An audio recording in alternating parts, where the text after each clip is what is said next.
akan mulai doa salam malam Roh Kudus ini. Mari kita siapkan hati kita. Kita mau sungguh-sungguh datang menyembah Tuhan. Kita mau menyembah Dia yang agung dan ajaib. Kita angkat satu pujian apapun yang terjadi. Kami tetap mau berkata Tuhan Yesus selalu baik buat kami. Mari kita sama-sama kita berdiri.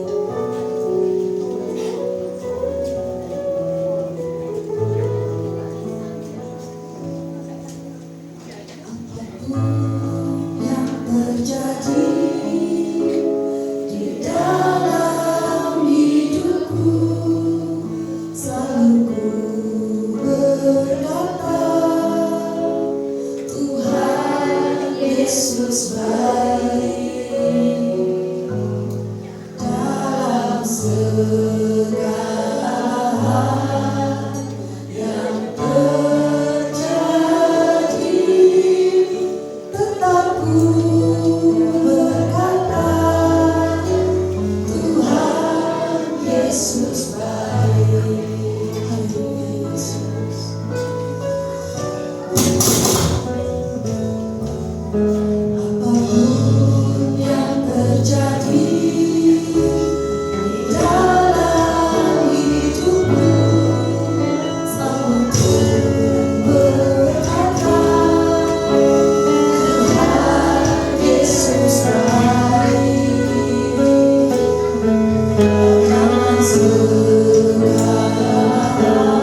rindu masuk lebih lagi dalam tahta-Mu yang kudus, Bapa. Terima kasih Bapa kami yang baik. Segala kuasa-kuasa yang tidak berasal daripada Engkau, yang ingin merampas benih firman-Mu, kami hancurkan di dalam nama Tuhan Yesus Kristus. Roh Allah saja yang bertata dalam ruangan ini. Roh Allah yang bertata dalam setiap hati kami. Terima kasih Bapa. Kami siapkan tanah hati kami yang terbaik untuk menerima berkat firman-Mu di dalam nama Tuhan kami Yesus Kristus. Haleluya. Amin. Puji nama Tuhan. Selamat malam saudara-saudari semua. Haleluya. Ini kenapa ini? Sepertinya ada yang terlepas sebentar.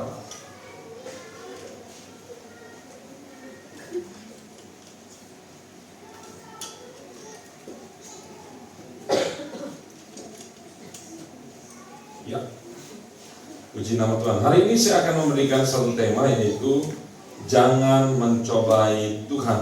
Nah, kira-kira kalau kita itu biasa sehari berapa kali makan? Yang normal mungkin minimal berapa? 2, ada yang 3. Oke. Nah, kalau misalnya tiba-tiba makan terus tiba-tiba lupa makan, apa yang terjadi? Lapar. Kalau itu terus menerus, misalnya makannya nggak teratur dan segala macam, apa yang terjadi? Bisa sakit. Demikian juga minum. Yang biasanya tidur istirahat, ini lupa tidur, kurang tidur, apa yang terjadi? Sakit. Betul. Nah, saya mau katakan, tanpa sadar orang-orang Kristen itu melakukan hal yang sama, tapi dia tidak terasa karena sakitnya itu bukan sakit di dalam tubuh, sakit di dalam jiwa, tapi sakit di dalam roh. Coba kita semua buka 1 Korintus 10. 1 Korintus 10. 1 Korintus 10 ayat 9 dan ayat 10. 1 Korintus 10. Saya harap ketika saya bawa firman, jangan ada yang keluar masuk supaya kita bisa mendengarkan dengan utuh. 1 Korintus 10 ayat 9 dan 10. Sudah ketemu? Ini cepat nih multimedianya. Oke, 1, 2, 3. Dan janganlah kita mencobai Tuhan seperti yang dilakukan oleh beberapa orang dari mereka, sehingga mereka mati di batu pulau. 10. Dan janganlah bersungut-sungut seperti yang dilakukan oleh dari mereka, sehingga mereka dibinasakan oleh malaikat maut. Nah, lihat sini. Tema saya yaitu jangan mencobai apa? Tuhan. Kira-kira apa hubungannya dengan ilustrasi yang saya berikan tadi? Jadi, umat Israel ternyata itu mencobai Tuhan dalam arti apa? Dalam arti kesetiaan dan kepercayaan. Kita kadang menjadi sama seperti orang-orang Israel yang seringkali mencobai dan tapi dalam tanda kutip meremehkan. Karena Tuhan baik. Saya contohkan, karena misalnya kalau kita punya atasan atau bos kita baik, kadang kebaikan seseorang itu bisa disalahgunakan. Bos galak, salah. Bos baik, juga salah. Kalau galak, bawahannya datang tepat waktu, tidak melakukan kesalahan, tapi karena takut. Tapi biasanya kalau bos yang baik, suka dimanfaatkan kebaikannya oleh bawahan. Allah itu adalah bosnya kita, tuannya kita. Tapi karena terlalu baik, kadang kita menyalahgunakan kebaikan Tuhan. Sama seperti Israel. Bayangin, berapa pula yang sudah terjadi kepada orang-orang Mesir? 10. Tambah lagi waktu nyebrang, apa mujizat yang terjadi? Air menjadi anggur. Hebat. Apa? Air terbelah menjadi 2. Itu mujizat. Terus apalagi mujizat? Ketika mereka lapar, Waktu pagi-pagi apa? Turun nasi padang. Nasi apa? Mana. Ketika mereka mau makan daging, turun apa? Burung puyuh. Ketika mereka haus, apa yang dipukul? Batu, gunung batu dipukul keluar air. Tapi ketika semuanya sudah diberi, mereka masih bersungut-sungut dan lebih cocok. Betul kata firman Tuhan, gelar orang Israel adalah bebal. Bebal itu adalah apa kira-kira bebal itu? Dia daplek, bahasa Indianya daplek, yaitu dia tidak mau belajar dari kesalahan atau dari pengalaman yang sudah ada. Jadi udah diajari berkali-kali masih melakukan hal yang sama. Bukan karena dia bodoh, tetapi ini ada indikasi kesengajaan. Katakan kiri kanan, kesengajaan. Kenapa kesengajaan? Karena mereka berpikir, punya pikiran itu apa? Tuhan itu baik, minta ini dikasih, minta itu dikasih. Makanya Bapak Ibu, ketika Bapak Ibu terlalu memanjakan anak, percayalah, maka anak itu akan ngelunjak. Betul apa betul? Serius, dia akan ngelunjak. Saya nggak tahu berapa tahun lalu, kalau saya jadi ibunya, mungkin saya udah tempeleng dia. Ayo makan nak, siapa lu? Ya ampun, dalam hati saya, dia begitu sama ibunya di depan, aduh. Ini sudah apa ya? Karena dia kalau tahu ibunya tegas, nggak mungkin begitu. Bangsa Israel, dia itu ketika sudah dikasih hukuman, dia itu tidak mau belajar. Oh, ternyata ini sudah, coba nih, Keluaran 16 ayat 17. Hukuman apa yang Tuhan kasih? Yuk, Keluaran 16 ayat 17. Yuk kita baca sama-sama. 1, 2, 3. Demikianlah diperbuat orang Israel, mereka mengumpulkan ada yang sedikit. Ini apa kira-kira? Tentang mengumpulkan apa? Mana. Nah, tetapi apa yang salah dari situ? Firman Tuhan katakan, ambillah sesuai dengan kebutuhan. Gak usah rakus, gak usah maruk. Tapi apa yang mereka lakukan? Tuh, ayat 27. Tetapi ketika pada hari ke-7 ada dari bangsa itu yang keluar memungutnya, tidaklah mereka mendapatnya. Ayat 28. Sebab itu Tuhan berfirman kepada Musa, berapa lama lagi kamu menolak mengikuti segala perintahku dan hukumku. Tuh lihat. Jadi ketika mereka ada yang nyimpen, kalau mana itu disimpan, besoknya akan menjadi apa? Ulat. Pintar. Bukan hanya busuk, berulat. Tapi firman Tuhan katakan nanti hari Sabat jangan kamu kumpulkan. Jadi hari Jumat kamu kumpulkan 2 kali lipat supaya besoknya hari Sabtu. Menurut saya ini gak masuk akal. Ini mujizat. Biasanya lebih dari 1 hari, sama seperti makan lemper. Akibatnya besoknya apa? Anak-anak jangan mainan. Bagaimana? Akan basi. Tetapi herannya, kalau menu hari Jumat, besoknya hari Sabtu, hari Sabat, itu tidak basi, bisa bertahan 48 jam. Menunya sama. Bayangkan itu, bisa berpikir, wih ini keren banget. Jadi hari Sabtu tidak turun mana, tapi mereka masih dablek, masih keluar, mau cari mana. 2 kesalahan, cuma gara-gara makanan. Mereka kumpulkan lebih daripada yang mereka makan, sehingga berulat. Yang kedua, mereka masih keluar di hari apa? Sabat. Lihat, ini namanya mencobai Tuhan. Keluaran 32, coba. Apa itu Keluaran 32?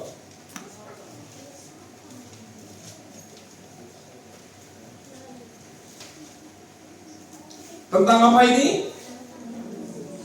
Lembu emas. Sudah begitu banyak mujizat, mereka masih bisa-bisanya buat lembu emas menggantikan Tuhan. Saya mau tanya nih, bangsa Israel tahu nggak Tuhan YHWH itu hidup? Tahu nggak? Tahu. Kok otak mereka itu nggak dipakai? Sudah melakukan begitu banyak mujizat, masih juga membuat lembu emas. Coba kita berpikir, kenapa mereka tidak takut? Ayo, coba. Ini namanya mencobai Tuhan. Bayangin, mereka ini kejahatan levelnya sudah atas. Karena apa? Mereka menggantikan Tuhan dengan patung mati. Jadi mereka membuat Tuhan tandingan. Wah, ini udah kurang ajar sekali.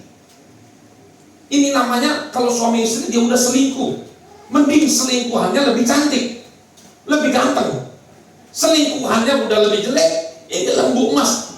Masa Tuhan lawannya lembu? Lembu tahu lembu? Mirip kayak sapi.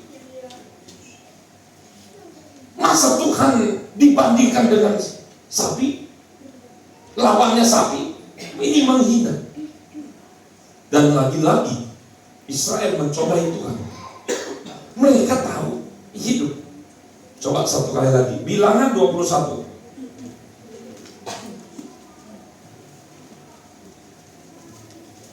Bilangan 21 ayat 4.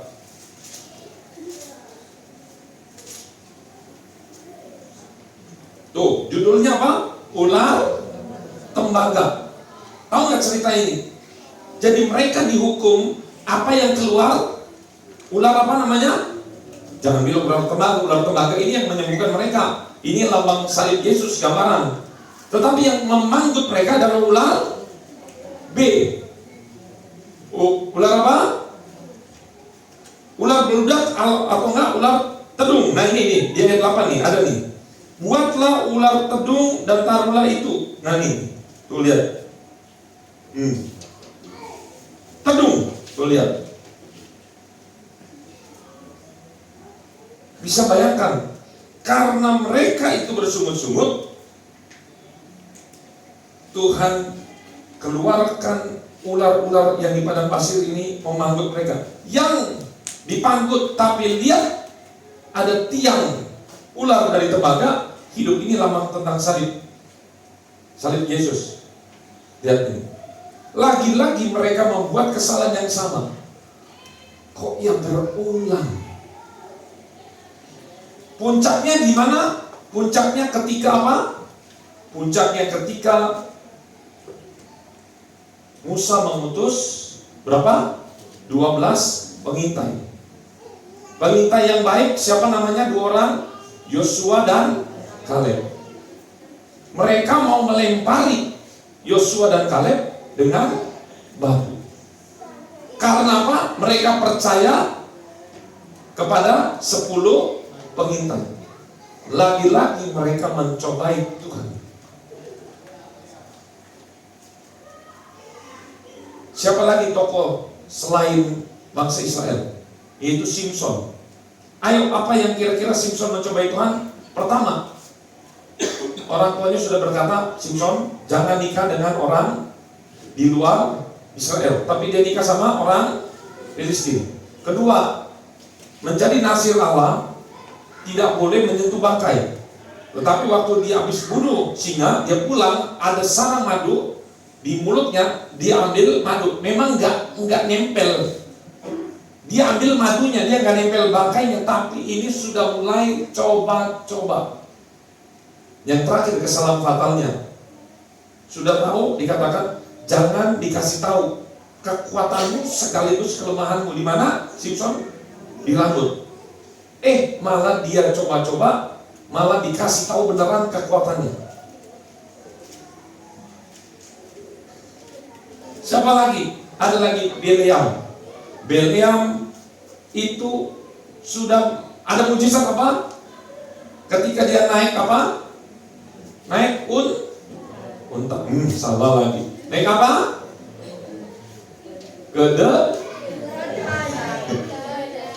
Kedelai itu minuman. Keledainya bisa apa? Bersiul. Berbicara. Keledai bisa berbicara. Itu udah sesuatu yang luar biasa. Tiba-tiba ada apa di depannya? Ada malaikat sedang apa? Salah, memegang pedang. Aduh, ini bahaya nih. Sedang memegang pedang, mau apa? Mau membunuh siapa? Bileam. Artinya apa? Dia sudah lihat ada malaikat, ada keledai bisa bicara. Luar biasa nggak? Tapi ternyata kalah dengan duit. Katakan duit. Lihat. Coba baca Bileam lagi. Bilangan 31. Bilangan 31 ayat 16. Sebenarnya banyak ayatnya, ada lagi di Perjanjian Baru juga. 31 ayat 16, coba. 1, 2, 3. Bukankah perempuan ini atas nasihat Bileam menjadi sebabnya orang Israel berubah setia terhadap dalam hal peor, sehingga tulah turun ke antara umat Tuhan. Jadi apa?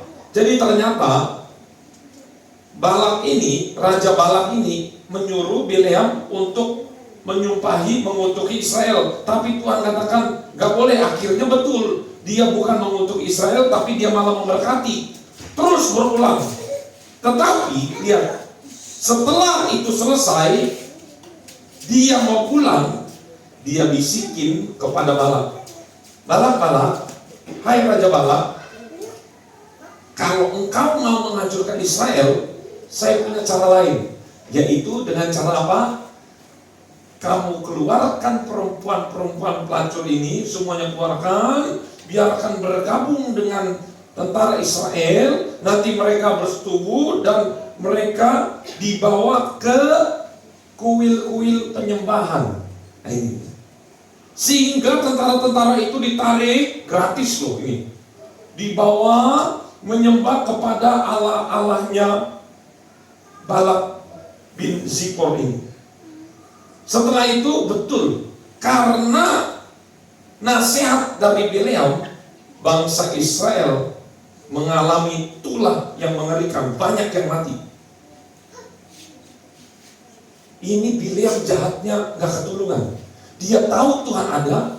Bayangin, ini gak kaleng-kaleng. Dia udah hamba Tuhan, dia bisa dengar suara Tuhan, mujizat keledai bisa bicara, dia bisa lihat ada malaikat, masih melakukan kejahatan. Coba bisa berpikir. Kalau begitu saya mau tanya, kira-kira untuk sekarang ini banyak orang yang Kristen mencobai Tuhan, padahal zaman dulu belum ada Alkitab. Di zaman Yesus dengan zaman sekarang lebih enak sekarang, semuanya sudah komplit, tinggal kita baca.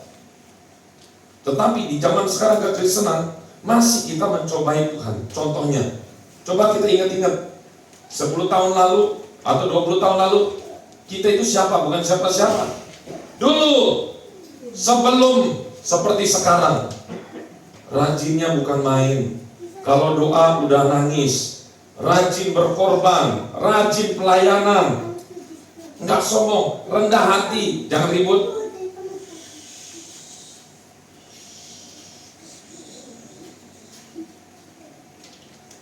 Nah, seperti itu. Tapi ketika sudah diberkati, sudah mulai bolong-bolong. Alasannya apa? Sibuk. Tahu firman Tuhan ini datang yang waktu kapan? Waktu Ya, ada yang bawa firman Tuhan di mana? Di Pak siapa? Almarhum Mas Joko. Lagi ada yang bawa firman Tuhan, tiba-tiba saya dapat firman Tuhan ini, ada beberapa kata, jangan mencobai Tuhan. Wih, dapat. Wah, ini buat hari Kamis. Segala sesuatu yang dapat itu saya yakin pasti di tempat ini ada yang harus ditegur, yaitu Bapak Ibu atau adik-adik sekalian. Semakin diberkati, dulu waktu belum jadi apa-apa, wih, dia murah hati. Tapi semakin diberkati, semakin pelit. Dulu rajin pelayanan, tetapi semakin diberkati, semakin menghindari untuk melayani Tuhan. Awas, hati-hati, hati-hati. Kadang orang itu jatuh bukan karena ketika lagi di bawah, tetapi jatuh ketika orang lagi di atas. Siapa contohnya raja yang justru ketika di atas dia jatuh? Siapa? Raja Daud. Ini peringatan untuk kita. Kenapa? Sering kita mencobai Tuhan karena sebenarnya penyakit ini bukan. Ada satu penyakit yang sering kali muncul, bahkan muncul di kalangan hamba-hamba Tuhan dan pelayan-pelayan. 2 Korintus 4 ayat 16. Penyakit ini hati-hati. Kalau Bapak Ibu sudah terkena penyakit ini penyakit bukan lagi di bawah. Justru penyakit ini muncul ketika sudah keadaan berjaya, sudah keadaan di atas, penyakit ini muncul. 1, 2, 3. Sebab itu kami tidak tawar hati, tetapi meskipun manusia lahiriah kami semakin merosot, namun manusia diperbaharui dari hari ke hari. Kenapa? Karena mereka sedang mengalami sesuatu yang penderitaan. Tetapi ketika orang sudah mulai tidak ada masalah, mulai diberkati, penyakit apa yang di ayat 16 ini yang muncul? Penyakit, baca. Ada satu penyakit tuh. Mana penyakit apa? Penyakit apa? Tawar hati.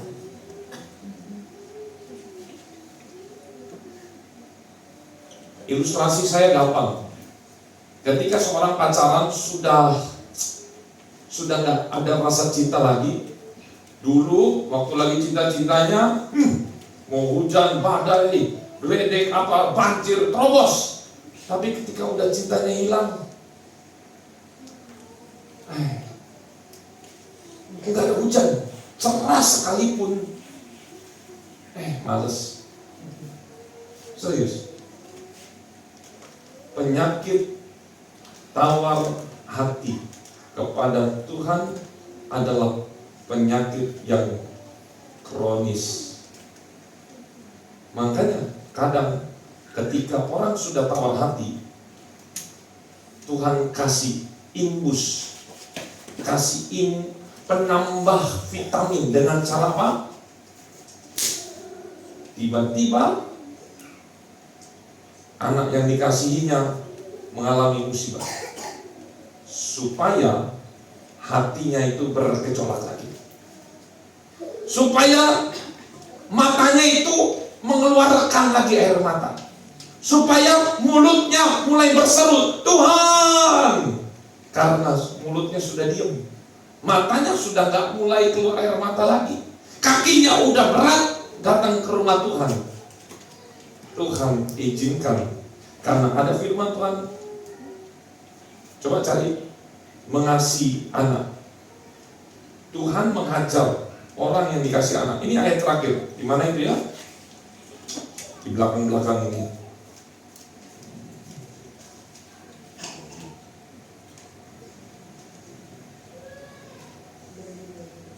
Ibrani 12 ayat 6. Coba. Ibrani 12 ayat 6. 1, 2, 3. Karena Tuhan mengajar orang yang dikasihinya, dan Ia menyesal orang yang diakuinya sebagai anak. Ini bukan kaleng-kaleng, firman Tuhan bukan cuma asal ngomong. Tetapi ayat ini berlaku kepada orang-orang yang mulai mencobai Tuhan, berlaku kepada orang-orang yang mulai tawar hati. Tuhan kasih kemurahan lewat apa? Hajaran, lewat apa? Sesahan.